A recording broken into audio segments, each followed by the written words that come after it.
I'm here in Punta Umbria for the World Cross Country, and I've got Luke Gunn here, one of the more senior members of the Aviva GB and NI team. Luke, how are you feeling ahead of the big race on the weekend? Yeah, good. As you can see, it's absolutely awful weather here. They take us to some terrible places in the world. No, it's beautiful. It's not really warm. It's sunny. Yeah, it's a great place. The hotel's absolutely desolate. It's meant to be filled with thousands of Spaniards in the middle of the summer, but right now it's real quiet. It's just us in here. And how was the trip yesterday? Yeah, pretty trouble-free. Left Heathrow at 5 when we were here.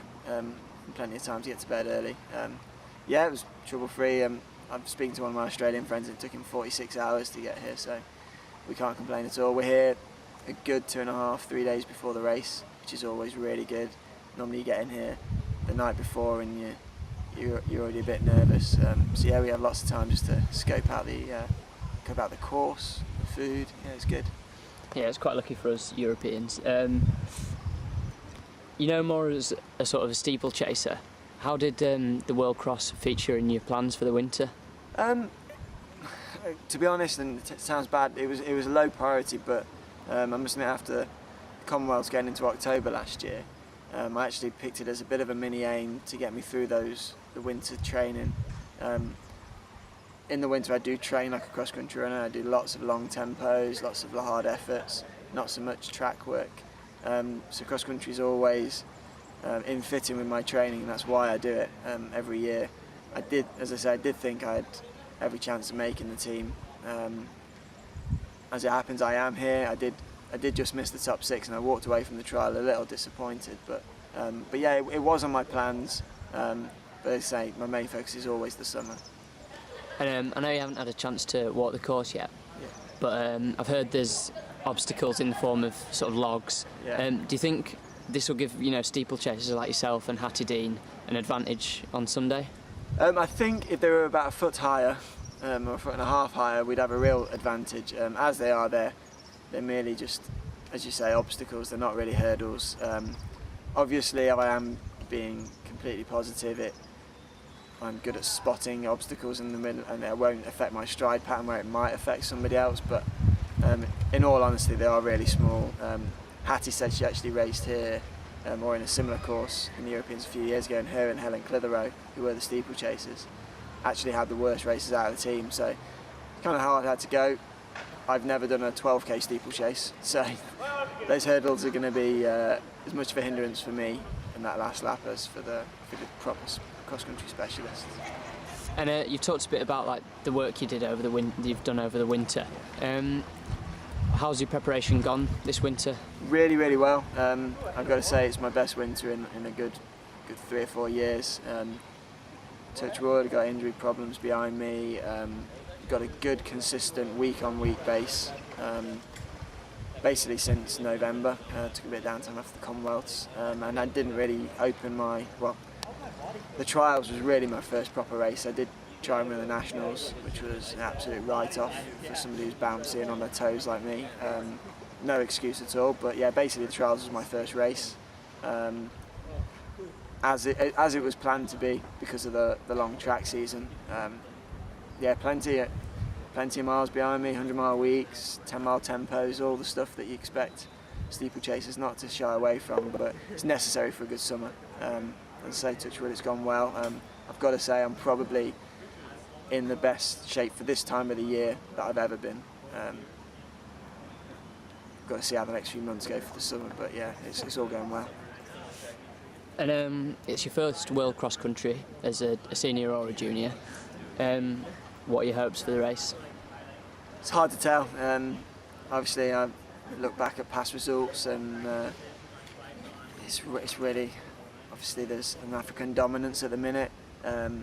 European numbers are down.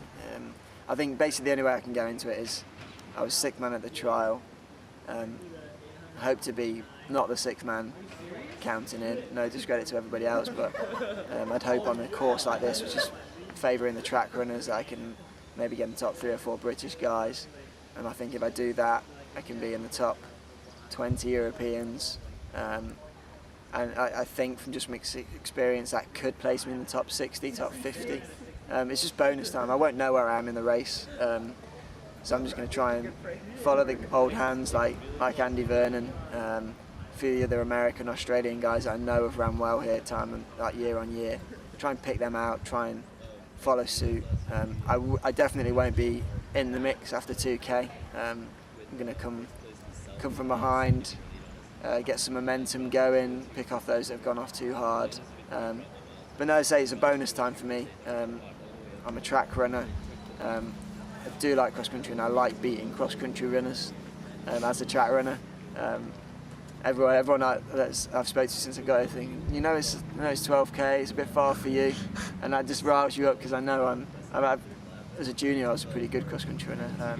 I just always messed up the world trials as a junior, so yeah, it's annoying at 25. This is my first world cross, but don't intend it to be my last. And I know you work full time at Birmingham Uni, where you studied. How's that going, and have you got any advice for people who are trying to mix a full-time job with being an athlete? Yeah, it is tough. Everyone gets to that crossroads in their life where you can't be a student anymore. You need to get some money behind you, but you're not quite ready to give up the running dream. So it's kind of a trade-off. I mean, the first advice is find employers that are favourable to your running. I'm very blessed at Birmingham that the bosses and the bosses' bosses all like having a GB runner in their mix, and they bend over backwards to accommodate. I say I'm not on a strict 9 to 5, so I can do flexi hours and I can get my runs in when I need to, and as long as I make the work up, it's great. But yeah, a routine. Having a routine. I'm up every day at the same hour, out for my run. I run to work. I have breakfast ready at work, so I just all those little things that take time. Just working a routine that works best for you. I still have a social life. Still manage to get the 100 miles in with a 37-hour week, so it's doable. And I think basically a lot of students get lured into a soft sense of security. So it's more than doable. I know of the team, the seniors, there's only me and James Walsh that work full time. The other 4 are pretty much students or mature students. And obviously there's a lot of hours for you to kill there. You can get a lot of training in, but it's possible. You can work full time and get right to the top. Peter Elliott worked his whole life as a mechanic. And it does take your mind off running. Running is then a release. It's still your hobby. It's still what you enjoy doing. It doesn't become a chore.